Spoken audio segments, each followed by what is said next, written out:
যে কোনো পরিস্থিতিতে আমরা থাকি না কেন, বিপদে আপদে, সকালে বিকালে, শীতকালে গ্রীষ্মকালে আমরা কি পড়ব?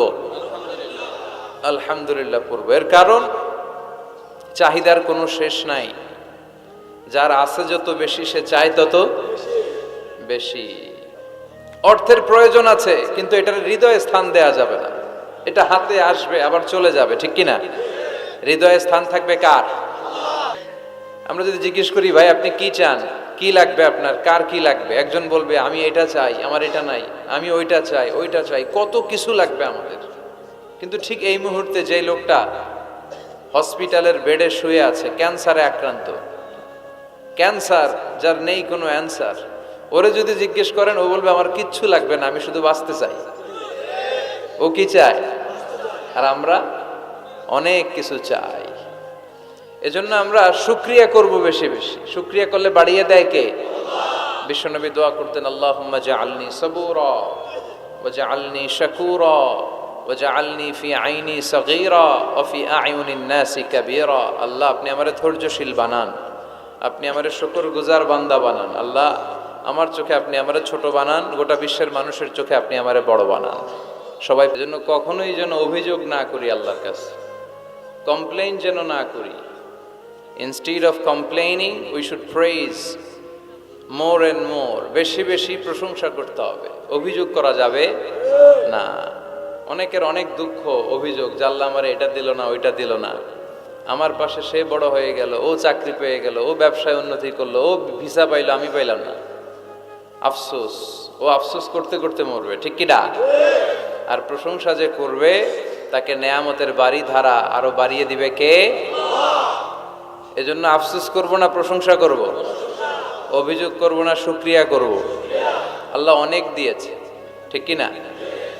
আপনারা শেখ সাদি রাহিমাহুল্লাহর নাম শুনে থাকবেন। বালাগাল উলা বিকামালিহি কাশাফাদ দুজা বিজামালিহি, এই কবিতা লিখে উনি বিখ্যাত হয়েছিলেন। উনি পার্সিয়ান পয়েট, ইরানি একজন কবি। তো উনার একবার আর্থিক সমস্যা যাচ্ছিল, দৈন্যতা যাচ্ছিল, টাকা পয়সা ছিল না, ফলে ওনার পায়ে দেওয়ার মতো জুতা ছিল না। তো খুব আফসোস করতেছে, হায় রে আমি এত বড় কবি, আমার পায়ে দেওয়ার মতো জুতা নাই।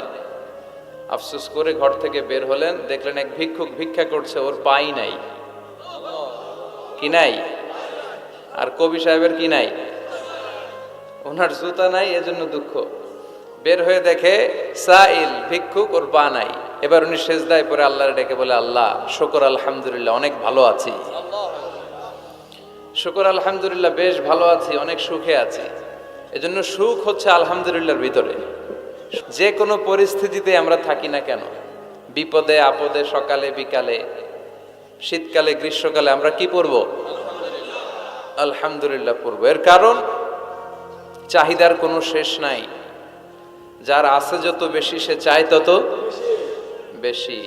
তাহলে এই কথাগুলো বলার উদ্দেশ্য হচ্ছে, হিউম্যান ডিমান্ডস এর কোনো শেষ নাই, আনলিমিটেড হিউম্যান ডিমান্ডস। এজন্য বিষ্ণু বললেন, লাউ আন্না লিকুল্লি ইবনি আদামা ওয়াদিয়ান মিন যাহাব আহাব্বা আইয়াকুনা লাহু ওয়াদিয়ান ওয়া লা ইয়ামলা আফাহু ইল্লা তুরাব। আল্লাহ বলেন, এই বনি আদমের প্রত্যেককে যদি একটা করে স্বর্ণের পাহাড়ের মালিক বানিয়ে দেয়া হয়। কিসের পাহাড় দেখছেন জীবনে? আচ্ছা, স্বর্ণের পাহাড়ের যদি মালিক বানিয়ে দেয়া হয়, আহাব্বা আইয়াকুনা লাহু ওয়াদিয়ান, একটা করে স্বর্ণের পাহাড়ের মালিক বানিয়ে দিলেও সে চাইবে কিভাবে আরো একটা স্বর্ণের পাহাড়ের মালিক হওয়া যায়।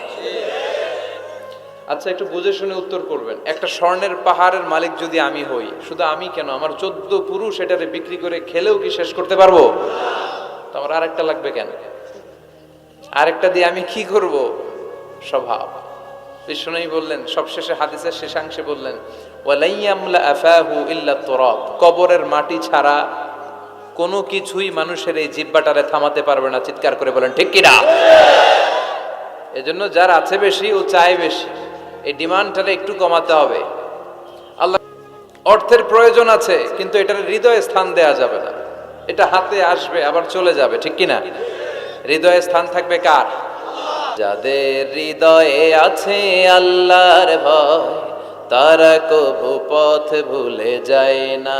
আল্লাহর প্রেম ছাড়া এই দুনিয়ায় কারো কাছে কোনো কিছু চাই না, ঠিক কিনা? মুমিনের হৃদয়ে দরদ ভালোবাসা থাকবে একজনের জন্য, চিল্লায় বলেন তো তিনি কে? এজন্য আমরা যেন শুকরিয়া করি, আমরা যেন অভিযোগ না করি।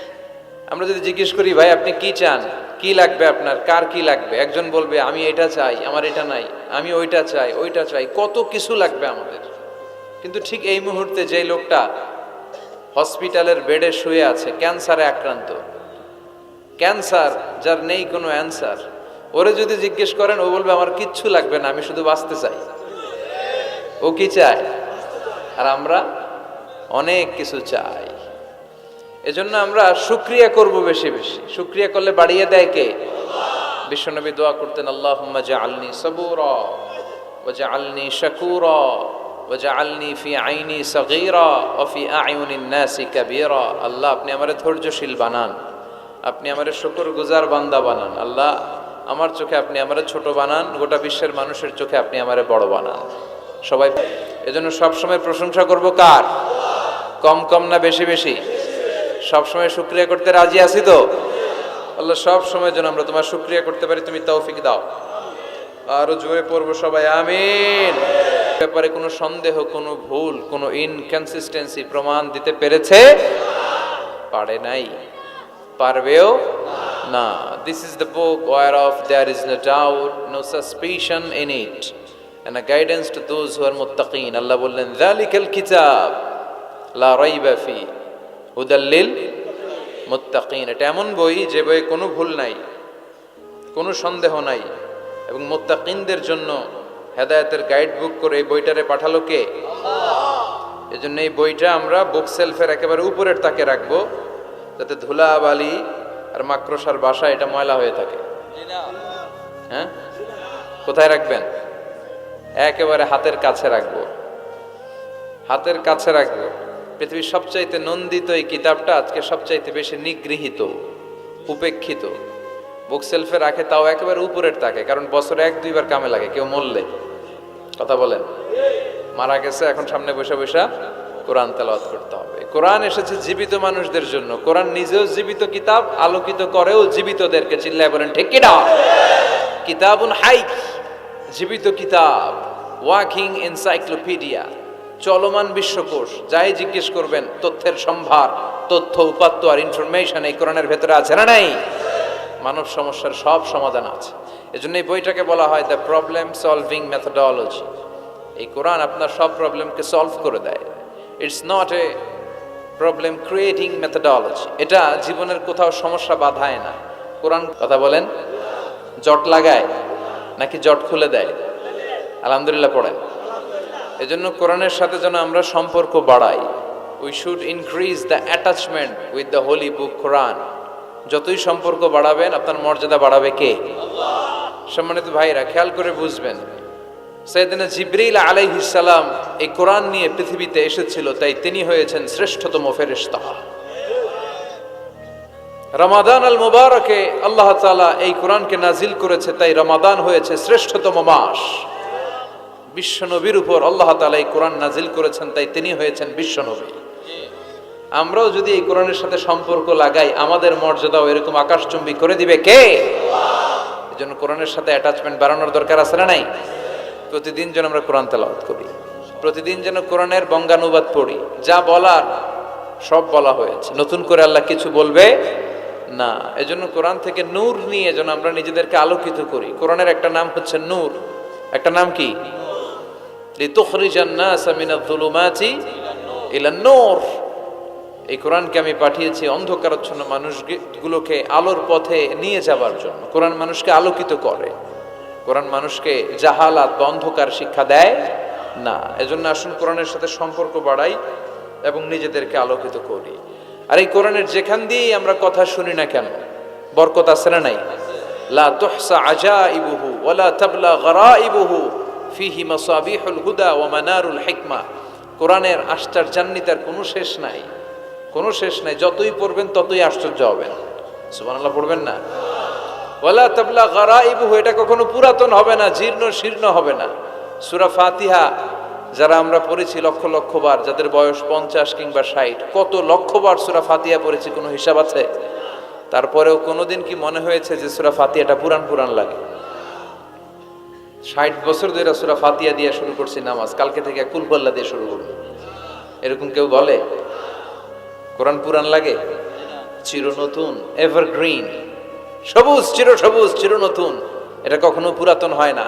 ফিহি মাসাবিহুল হুদা, কোরআনে আছে হেদায়েতের মশাল, ওয়া মানারুল হিকমা, আর কোরআন হচ্ছে বিজ্ঞানের সুউচ্চ মিনার। কোরআনের ভিতরে বিজ্ঞানের তথ্য উপাত্ত আছে না নাই? আপনি কোরআনে বর্ণিত cosmic symbols, natural phenomena, scientific indications গুলো যদি পড়েন, আপনি অবাক হবেন, কপাল ঘষে ঘষে আল্লাহর সিজদা দিবেন, ঠিক কি না? এজন্য আসুন কোরআনের সাথে সম্পর্ক বাড়াই, প্রতিদিন কোরআন পড়ব, ধীরস্থির ভাবে পড়ব। ওয়ারাত্তিলিল কুরআনা তারতিলা। আনাস রাদিয়াল্লাহু তাআলা আনহুকে জিজ্ঞেস করা হলো, আনাস, আল্লাহ রাসূলের কাইফা কানা কিরাআতু রাসূলিল্লাহ, আল্লাহ রাসূলের কিরাত কেমন ছিল? তিনি বললেন, কানাত মাদ্দান, আল্লাহ রাসূল সাল্লাল্লাহু আলাইহি ওয়াসাল্লাম টেনে টেনে তেলাওয়াত করতেন, টেনে টেনে তেলাওয়াত করতেন। এই যে একটু আগে তেলাওয়াত হচ্ছিল সূরাতুল মুলকের, কত সুন্দর টেনে টেনে সে পড়েছে, এইভাবে বিষ্ণু সাল্লাল্লাহু আলাইহি ওয়াসাল্লাম টেনে টেনে পড়তেন। উম্মে সালামা রাদিয়াল্লাহু তাআলা আনহাকে জিজ্ঞেস করা হলো, কাইফা কানাত কিরাআতু রাসূলিল্লাহ ইয়া উম্মুনা, ইয়া উম্মানা, আমাদের মাতা, আমাদের প্রিয় নবীর তেলাওয়াত কেমন ছিল? উম্মে সালামা বললেন, কানা রাসূলুল্লাহ ইউকাত্তিউ বাইনা কিরাআতিহি আয়াতান আয়া, আল্লাহ রাসূল সাল্লাল্লাহু আলাইহি ওয়াসাল্লাম এক আয়াত এক আয়াত করে থেমে থেমে কোরআন তেলাওয়াত করতেন। পড়েন সুবহানাল্লাহ। এক আয়াত পড়তেন, থামতেন, আবার আরেক আয়াত শুরু করতেন, আবার আরেকটা আয়াত পড়তেন, আবার থামতেন, আরেক আয়াত শুরু করতেন। প্রতিটা অক্ষর, প্রতিটা উচ্চারণ কেটে কেটে দেখা যেত, বোঝা যেত। চিল্লায় পড়েন আল্লাহু আকবার। আর আমাদের তেলাওয়াতের কি অবস্থা? তারাবির নামাজের কি অবস্থা? আমাদের ম্যাটন ঘরের কি অবস্থা?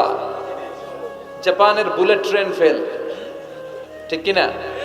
কোন দিক দিয়ে আযাবের আয়াত যায়, কোন দিক দিয়ে জান্নাতের আয়াত যায়, কোন দিক দিয়ে সূরা ইয়াসিন গেল, কোন দিক দিয়ে আর রহমান গেল, কোথায় সূরা ইউসুফ গেল, কেউই টের পায় না। রুব্বা কারিলিল কুরআন ওয়াল কুরআনু ইয়ালআনুহু, কোরআনের অনেক কারি আছে, তেলাওয়াতকারী আছে, আবৃত্তিকারী আছে, যাদেরকে কোরআন রহমত, মার্সি এন্ড ব্লেসিংস না দিয়ে গজব দেয়, লানত দেয়।